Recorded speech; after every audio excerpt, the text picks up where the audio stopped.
Hey guys and gals, and welcome back to Haunted Gaming. Today, by popular request, I shall be doing Akuryō Bubbles. What is this PBJ creepypasta about? Well, sit back and relax, and I will read Akuryō Bubbles. I will leave this spoiler from the analysis though. I think this is a very good creepypasta, so please pay attention while I read Akuryō Bubbles. Akuryō Bubbles. Every parent wants the best for their child. My daughter, Lily, was a fan of the CN show named The Powerpuff Girls. I remember a smile used to curl on my face as I watched her play, how she used to dart about her rooms, arms stretched out, mimicking the sound of a rushing wind.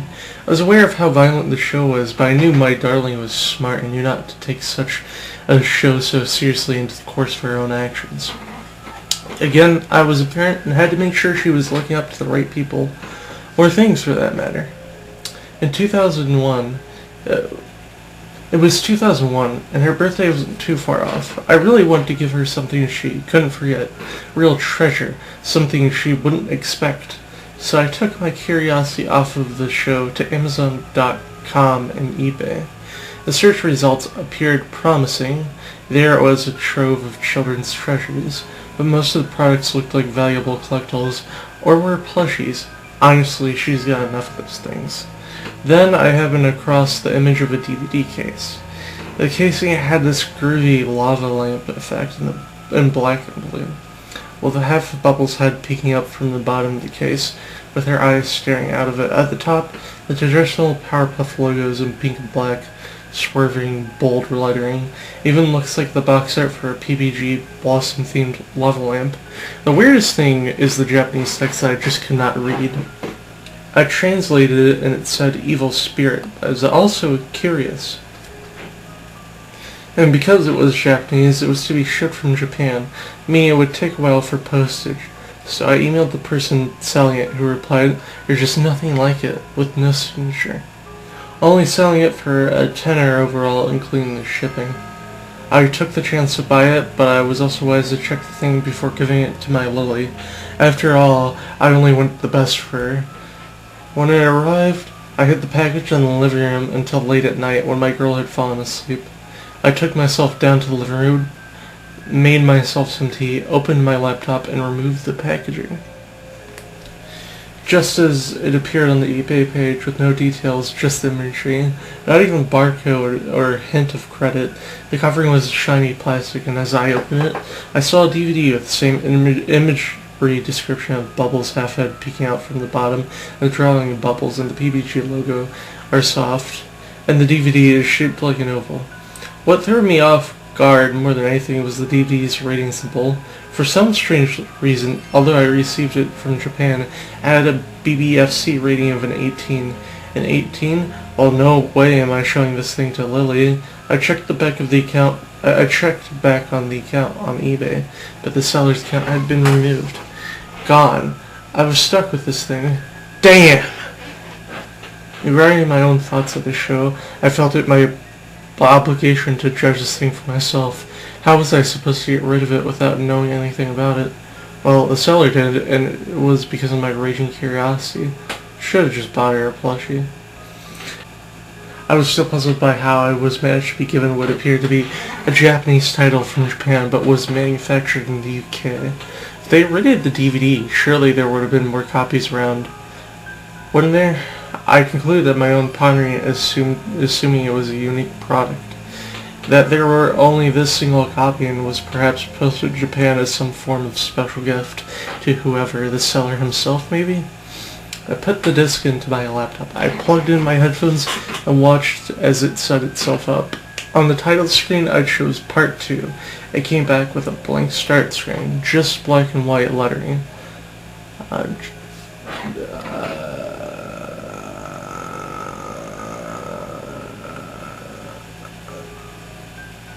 Evil Spirit Bubbles, Part 2. The screen suddenly flashed white, just seconds worth of frame. Make me a little uneasy. I swore I'd seen something in that single white frame. but it kind of looked like what Lily had seen in an episode the other day where Bubbles is surrounding her sister Blossom with, as I'd like to say, is Double Team. I don't know what the episode was about, but it kind of gave me the creeps. Perhaps an error or some kind, no introduction like any of the regular episodes had. I started with the professor. Can't quite remember his name. Utonium or something. That is just his name, you dumb motherfucker. It started with the professor. Can't quite remember his name. Utonium or something. Staring out at the night sky in his front yard. I noticed how it was dead silent. I checked my volume, but it was a considerable level. I wasn't having any desire to have it any higher. He looked utterly withdrawn from the surroundings as he stared up at the moon just hanging in there. He then proceeded to walk into the house and sat himself down in a chair in front of a fire. Everything about him was just pitch black, focusing in on him. Something subliminal, like a glitch, a frame flickered of an image of Bubbles. She looked enraged, a dark red surrounding her pupils. How the gray figure slowly approached the camera with those sicky red eyes. It was just like that. Back at the screen, the professor appeared distraught as the camera lifted from behind the flicker of the fire to see him alone in the dark in his chair. The animation looked somewhat spectacular. How it focused in on his heavy breathing. The color tone on his face was almost real. You could see the flickering of the lights and the wave of the shadow reach around and about his face. He was leaning forward, hugging himself, looking scared out of his mind. His breathing was all I could hear in the headphones. What was going on? I felt startled at the loud creak in the living room, of the door slowly opening by my side.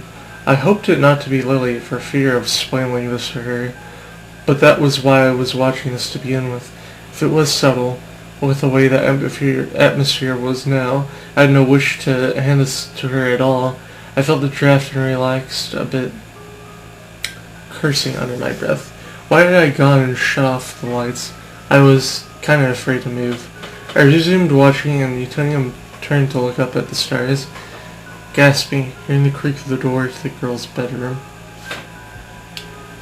Seeing the similarity of what just happened, I attempted to laugh a little. Calm myself, I realized.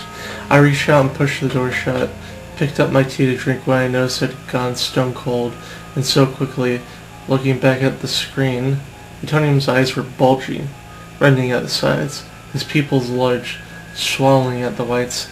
I felt I started to understand why the DVD wasn't released for more copies. It may have been an experiment for an episode not aired. Maybe it was a side project, or was marketed to older fans. That perhaps made sense, but this was a show designed for young girls. The professor had risen from his seat ever so slowly, started to make his way to the stairs.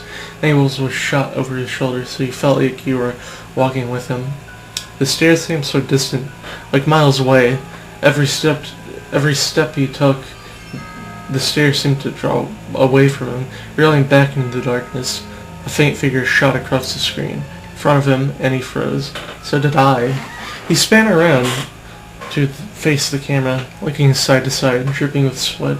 A bubbly giggle echoed faintly and then disappeared. Reluctantly, he made his way up the stairs. As he reached the top, he went to grab the handle of the girls' room when he noticed something from across the hallway.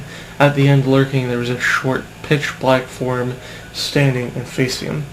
A number of seconds passed by uneasily until it appeared to move forward, gliding in the dark. The professor's breathing was picked up again. The professor's breathing was picked up again on my headphones, and I scratched the sides of my face a little watching. What was this? What the fuck was this? A bolt of warmth clutched at my shoulder. I felt somebody's breath on my ear. The words "Asobo" muttered softly from a pair of lips. I yelled, swiping out blindly at the dark, and switched the light on to find nothing. Absolutely nothing. I realized how loud I was and felt tempted to check upstairs for Lily in case I'd woken her. I pressed stop and listened out for her. Not a single sound. I felt the need to turn the DVD off, but I felt hooked. Perhaps this was a version intended for adults. If so, maybe one day when Lily's old enough. No, what am I saying? You can't give this to your daughter. I pressed play and found the dark figure was only standing inches away from Utonium. It looked up at him, with a round, gray face and no eyes. It stretched open its mouth slowly with a loud inhale. As it did so, its high pitch descended into a long, deep drone, reaching a pitch I didn't think can even be attainable by any voice or instrument. The screen worked and twisted into itself slowly as it reversed its pitch to being suddenly high, like a siren. White noise sounded for a brief moment, and then the figure flicked out of vision, resorting to the standard fixed format again. Utonium looked around him, panicking to see if it moved. Where had it gone? Had reality slipped from him? Was he imagining it? Was I imagining it? He turned to face the camera, and the screen shot to a close-up of the creature's face screeched loudly. Jumping, I turned down the volume, completely shaken. There was another single frame that flashed for a moment. I rewound the DVD and stopped it. It was of her sisters sitting side by side, all in gray and their bedclothes torn as if they had been rotting or decaying. Smiles carved edgily into their faces. Utonium burst into the girls' room to find the two were sleeping soundly and safely. Buttercup, Blossom, but no Bubbles. Something he'd grown used to now. He got on his knees as he reached the side of the bed, watching them sleep. He smiled, stroking Buttercup's hair. Back on his feet, he looked to the end of the bed, by the windows, where the blonde darling should have laid rest. A stark white form rose slowly from the end, darkened eyes, and torn mouth, screaming. The screen went to black, cutting abruptly. Cutting out the sound, and the credits came on. It was finished. I sat in astonished silence for a second before I ejected it. I just didn't know what to do. What could I do with it? There's still the other episode to watch. No chances. I wouldn't take chances of an innocent person stumbling across this. I played the episode part 1 shivering at the stare Bubbles gave my on the corner of the case, and I threw the case. This one started out as usual. The Japanese PPG theme played. I felt my heart calm itself a little. There was the title announced, Evil Spirit Bubbles Part 1, but no credits. Then another black screen card appeared with Japanese lettering.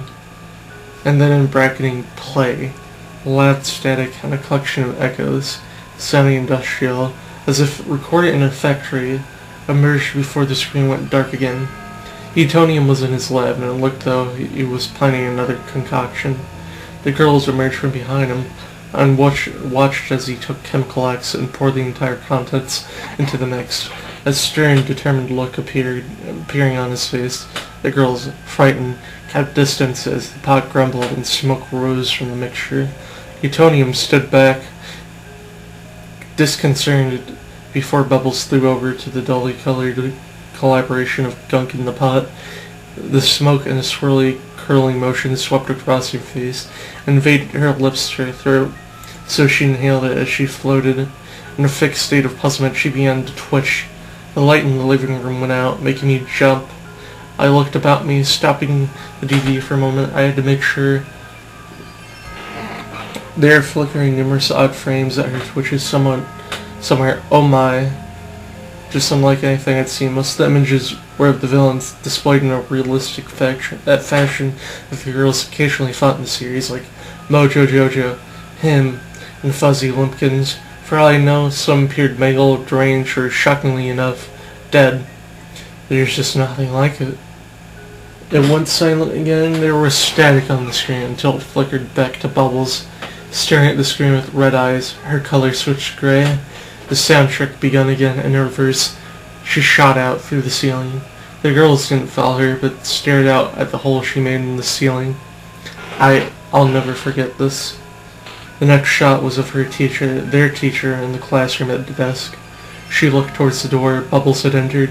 As she glared over, her teeth bare, she threw herself at the screen with a high-pitched scream. Surprisingly again, before static surrounded, and it switched to 3 live-action segments. The first one was hard to make out. Several ripping lines ran up the video as it played. The recording was choppy, and the audio was rather weak. It showed a man in a formal dress approaching the person holding the camera, was handheld and jolted in some places. The entire conversation was in Japanese, and the man held an unnaturally large stretched-out smile throughout.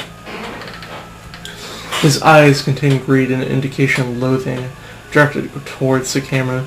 Judging by the surroundings, it looked like a room with glass windows. I frowned a little puzzled. I resorted to the second one. With static for a split second, then returned with clear picture, clear audio of a young girl holding exactly the same DVD I had. The Bubbles picture stared on at me as the girl stood out smiling proudly at that unique specimen in her hands. The same language chirped from her as she stood before the cameraman. Pointing out Bubbles in the background looked like a lush-looking bedroom, and fuzzy again, loud static. The emotion of awe tore suddenly, and I found myself gripping at the material on my chair. Japanese has been spoken fluently and rushed in a panic tone.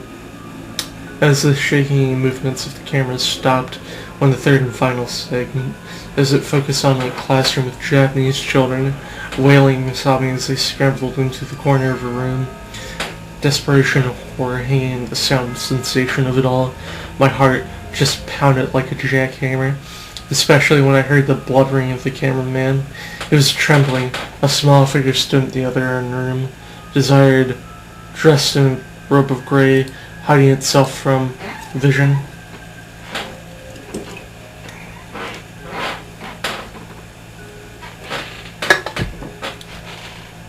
The cameraman called out to somebody before a splatter of red hit the lens.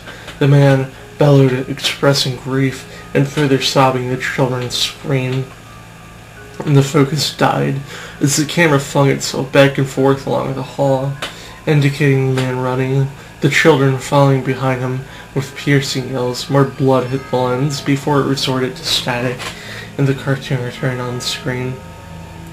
I realized something from when I watched it. The cameraman, the one recording it, a moment he was fixing his recording close to a mirror where the creature was. It was with him, the one who sold me the DVD. I knew from his image on the account. Oh God, I was just gobsmacked. It hadn't just been an intrusion of random real-life sequences. It was a warning. Silence once more. The camera was reeling out of a crowd of people staring at Bubbles' lifeless, mangled gray body. Blossom was crouched, staring at her sister's corpse sadly. Buttercup was at Utonium's side, comforting him as he sobbed. Black started to eat at the screen until there was nothing left. It faded into the next shot of Bubbles, marching slowly towards the camera, red eyes and anchored. Heavy breathing as if struggling flooded the headphones. Gradually getting louder and louder as the wall behind her scrolled slowly. Suddenly I found myself back to the title screen. Silent. It was over. Overwhelmed with shock, I couldn't find myself to move. After a minute, I reached for my headphones and removed them from my ears. I collected the DVD from the laptop and placed it back into the case. I had to get rid of it. I couldn't even believe what I had just watched. Walking to my room, after turning off the lights, I heard a subtle hiss, like a whisper directed from across the hall. I got goosebumps. My skin crept and my eyes darted back and forth along the hall. I came to the last stair and found myself staring at a short, black PPG-like form from the end of the hall. It gave a light giggle and I rushed into my own room, slamming the door shut. My heart was cut in my throat. I couldn't breathe. I couldn't think. I knocked on my door and I almost cried out, biting my lip, gripping on my own skin. I yanked open the door to find Zoe. Large bags rested under her eyes as she rubbed her eyes as she croaked. Daddy, I had a bad dream.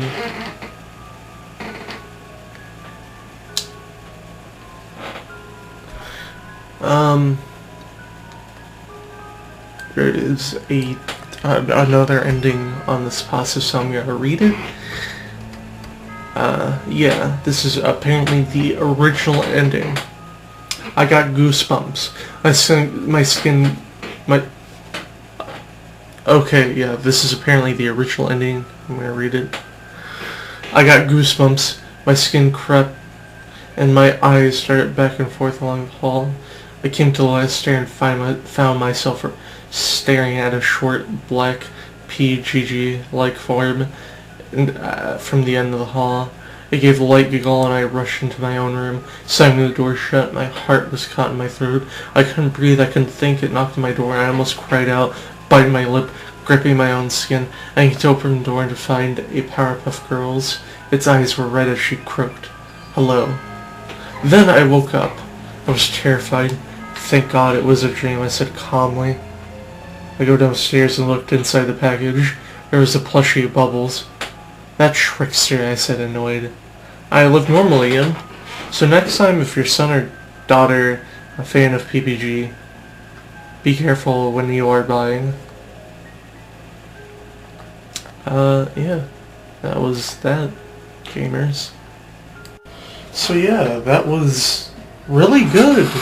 I really like that creepypasta. I didn't notice any cliches, and even if they were, they didn't kill the mood or anything. And this is the first creepypasta scene where there's like an evil ghost like haunting a DVD. That is very cool to me. Like this evil ghost, it doesn't really, it hints at itself multiple points in the stories, with like the breathing and stuff, but it never outright states its existence until the end, the sort of climax of the story, and it's really, really good. It's unique, it's cool. I feel like that's my favorite part of the pasta, obviously, but also the mother. She was pretty nice, she was pretty cool. I like her a lot as well. And I feel like also the other phenomenon in this story is really cool. This sort of secret, not really released that often DVD that we assume is from Japan, but might actually be from the UK. We don't really know. That's really cool. I also enjoy the like real life footage in the creepypasta. That was pretty scary. That scared me. I won't lie. I had to do a couple takes of that because I was kind of shitting my pants while reading that. So that was pretty fucking scary. It scared the shit out of me. Like I said, it was literally scared the fuck away. But yeah, other than that, another cool thing I liked was, well,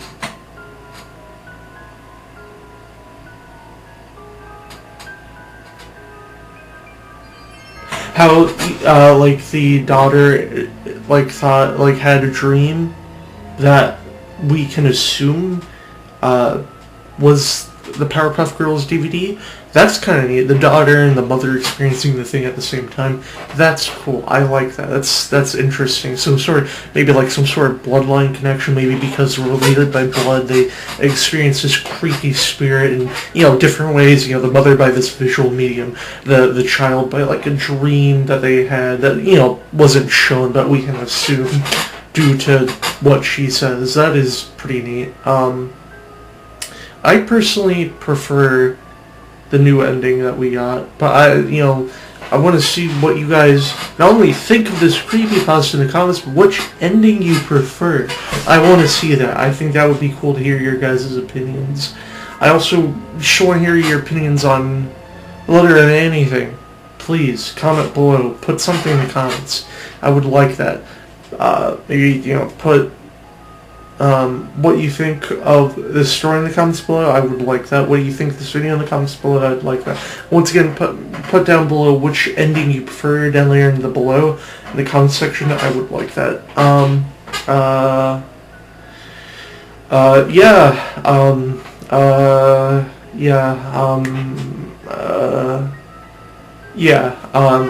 This has been Haunted Gaming. I hope you enjoyed. Tune in next video, because I will be making another one at some point. I would like you guys to see that one as well. And I'll catch you later. Various Ordinary Gamers out. Bye-bye.